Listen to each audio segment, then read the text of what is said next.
Commander Vektal had seen more wars than most beings in the galaxy. A veteran of over 100 campaigns, he had led the Xelari Dominion's forces against species that spanned the breadth of the known universe. Every war followed the same pattern: contact resistance, overwhelming force, and submission. The Xelari were apex predators, towering reptilian creatures with natural armor, razor-sharp mandibles, and a ruthless efficiency honed over millennia. They had outlasted empires, crushed resistance, and conquered civilizations. At first, humanity seemed like just another upstart race. Their technology, while advanced, was not insurmountable. Their fleets were powerful, but nothing the Dominion hadn't faced before. Yet war against the humans had gone in ways no Xelari strategist had predicted. The humans refused to break even in their worst moments. They fought on, adapting, resisting, and pushing back with a tenacity that bordered on insanity. The war was over now, though not by conquest. The Dominion had agreed to a truce with the United Terran Confederacy. It wasn't a surrender, nor was it a victory. It was a stalemate, a word the Xelari had never used before. As part of the diplomatic agreement, Commander Vektal had been chosen for an exchange program, a mission meant to foster understanding between the species. He would be stationed aboard a human military installation for 6 months, observing their culture, learning their ways. He expected to find weakness. He expected to find an explanation for why these beings had been so stubborn. What he found instead was something far more unsettling. The human station, Fort Vanguard, was a massive construct of steel and reinforced plating. It orbited a barren dead moon, strategically placed at the border of human and Dominion space. Vektal's shuttle was met by an escort of Terran Marines, their weapons holstered but ever-present. They were smaller than the Xelari, their armor sleek and pragmatic, built for adaptability rather than intimidation. He towered over them, his carapace gleaming under the artificial lighting of the hangar bay. A single human stepped forward, Captain Reynolds, a veteran. If the scars on his face were any indication, his expression was unreadable, his stance relaxed but firm. "Commander Vektal," Reynolds said, extending a hand. "Welcome to Fort Vanguard." Vektal studied the gesture, a human greeting ritual. He reached out with his massive clawed hand and took the captain's, careful not to exert too much pressure. The human's grip was firm, his gaze unwavering, not intimidated. "Interesting. I accept your welcome," Vektal said, his voice a deep rumble. "I trust my presence will not cause discomfort." Reynolds chuckled. "Not at all. Our job is to make sure you learn what you need to know. Hostility, no politics, just understanding."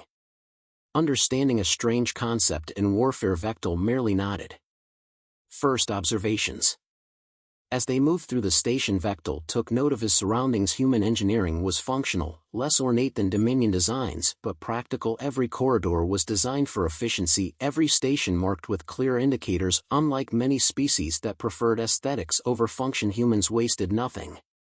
More intriguing were the personnel. The soldiers he passed were not afraid of him. Most alien races would shrink in his presence, their instincts recognizing a predator when they saw one, but the humans, they nodded in acknowledgement, some even grinning as he passed.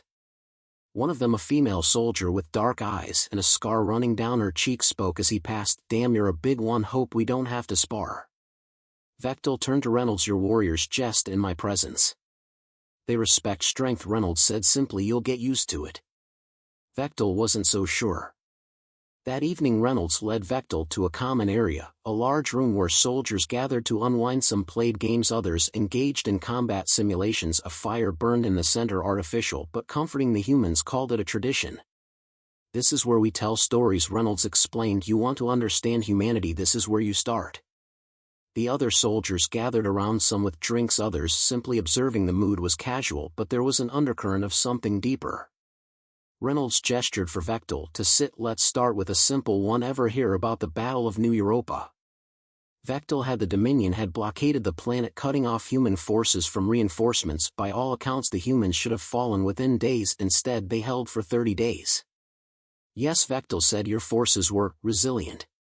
Reynolds smiled grimly. "Resilience, one way to put it. We ran out of supplies in the second week. No food, no medicine. Command thought we were done for." Vektal tilted his head. "And yet you held." "Oh, we held," Reynolds said. "We ate whatever we could. Some of us boiled leather from our gear, others, well, let's just say battlefield ethics get blurry when survival's on the line." Vektal's mandibles twitched. "Cannibalism, not out of savagery but necessity."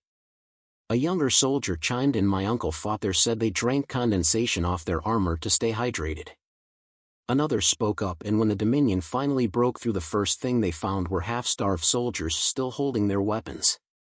Vektal felt something unfamiliar creeping into his mind. Not fear, not disgust. These weren't stories of glorious victories, they were stories of endurance, of a species that refused to die no matter the cost. He had come here expecting to learn about human weakness. Instead, he had found something far more terrifying. This was only the beginning.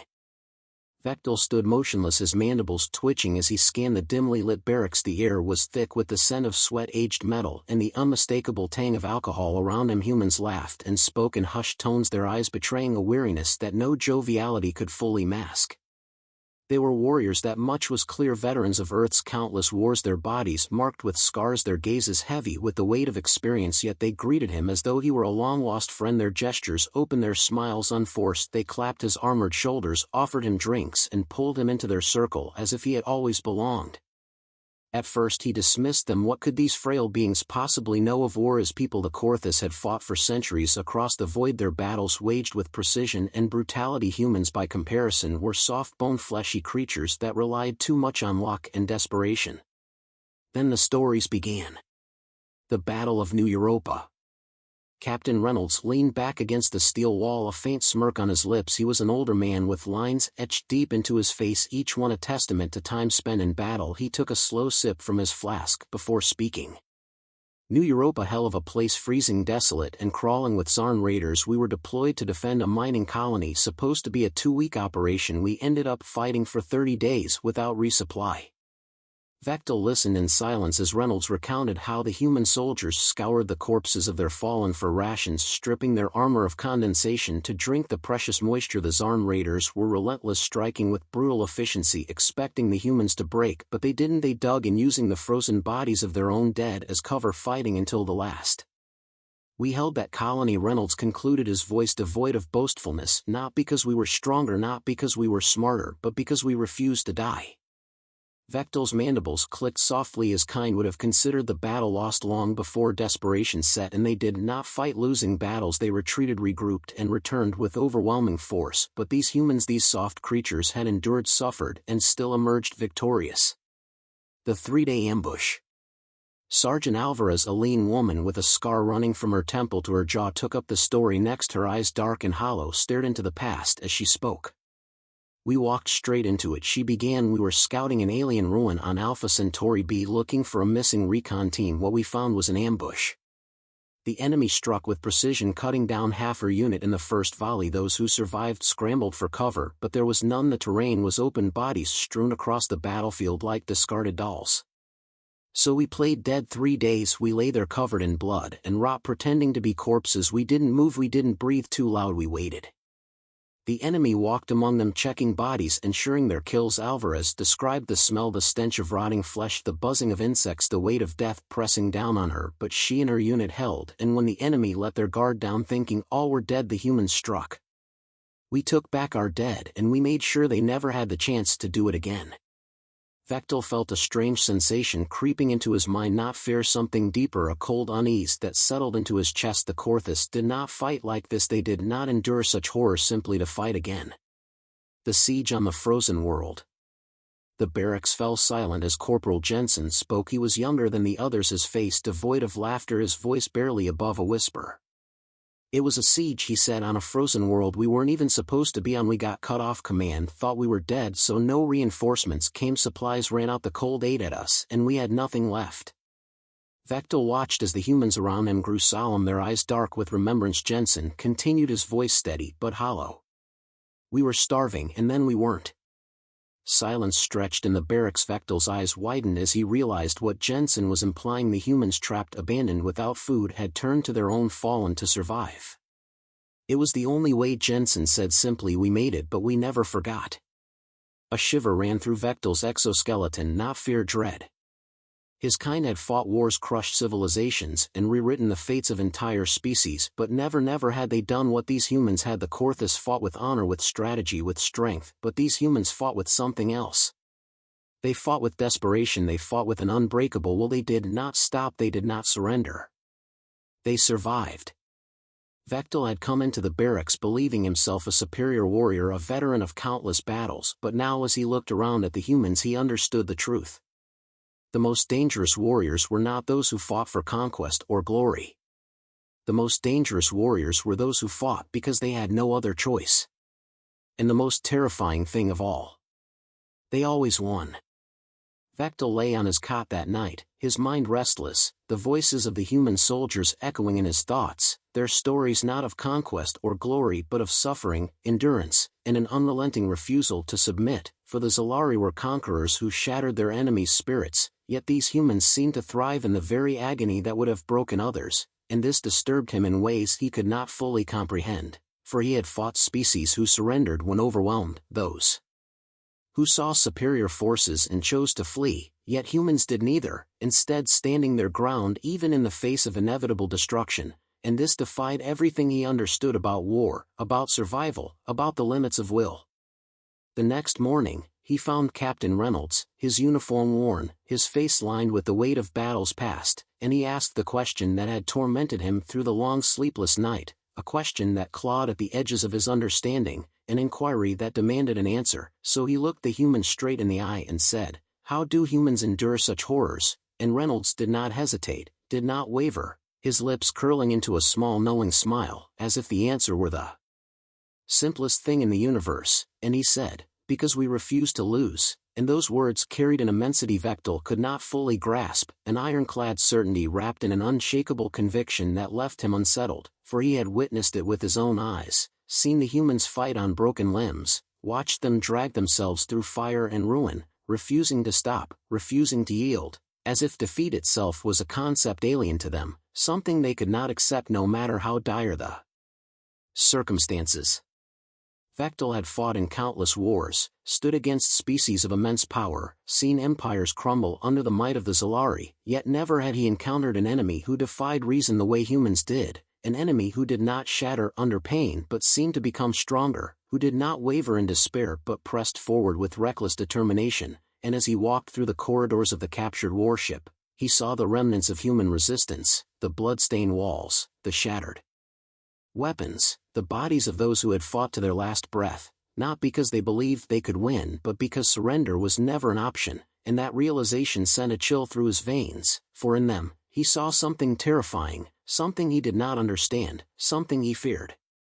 He listened to the recordings taken from human distress calls, their voices filled with pain yet never pleading, their words laced with agony yet never despairing, for even in their final moments, they cursed their enemies, they promised vengeance, they refused to accept that this was the end, and he realized that to break a human was not merely a matter of force, it was something deeper, something intangible, something woven into their very essence, for they were not the strongest species, nor the fastest, nor the most advanced, yet they survived, endured, and overcame the impossible again and again, and it was then that Vektal understood that the true power of humanity was not in their weapons or their strategies, but in their defiance, their relentless will to exist, to push forward, to refuse defeat even when death was certain.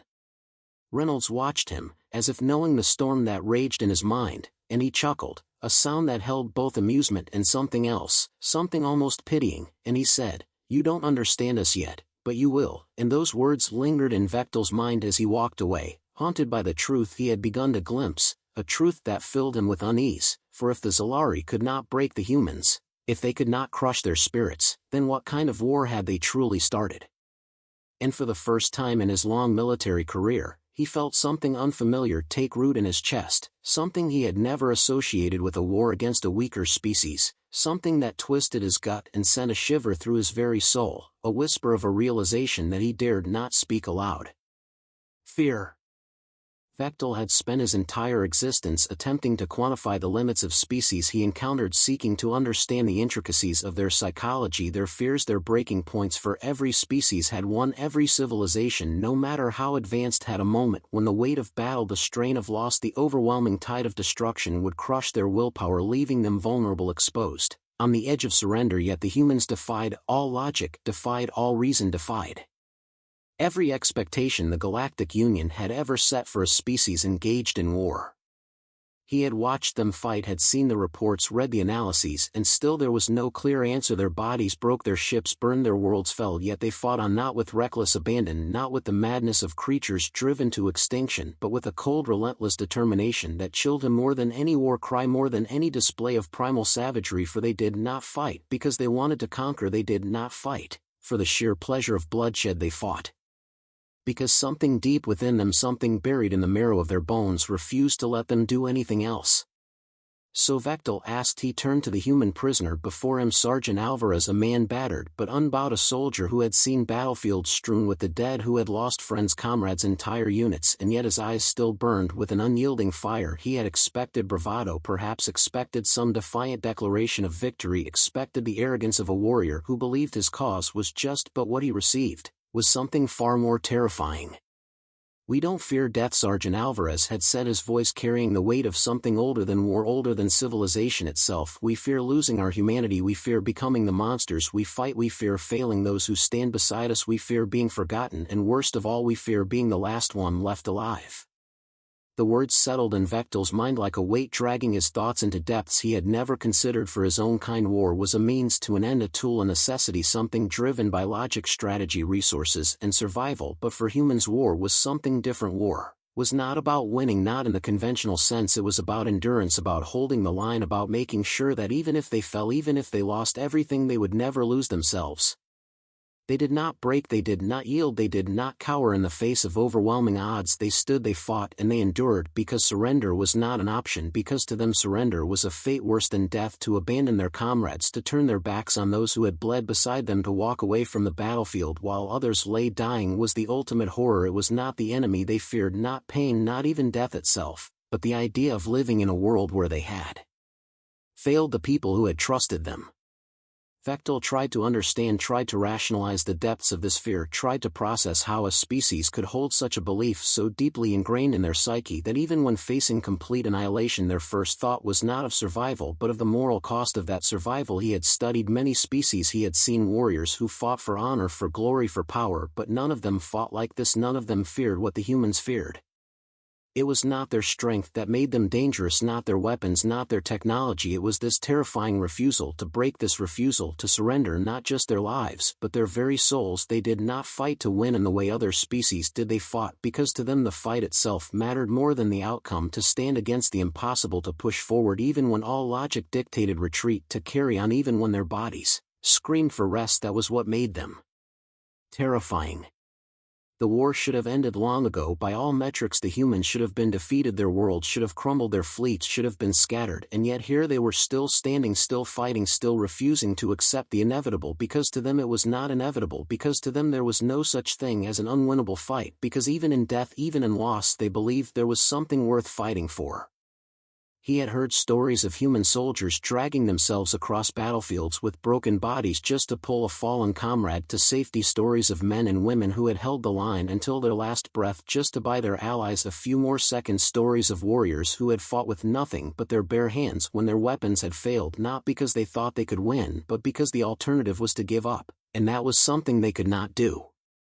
Even in their darkest moments, even when abandoned, surrounded, outnumbered, they found a way to keep going. They fought not because they were forced to but because they chose to, and that choice made all the difference. They did not fight for conquest or dominion, they fought because deep within them they carried a responsibility to one another, a duty that went beyond orders, beyond logic, beyond reason.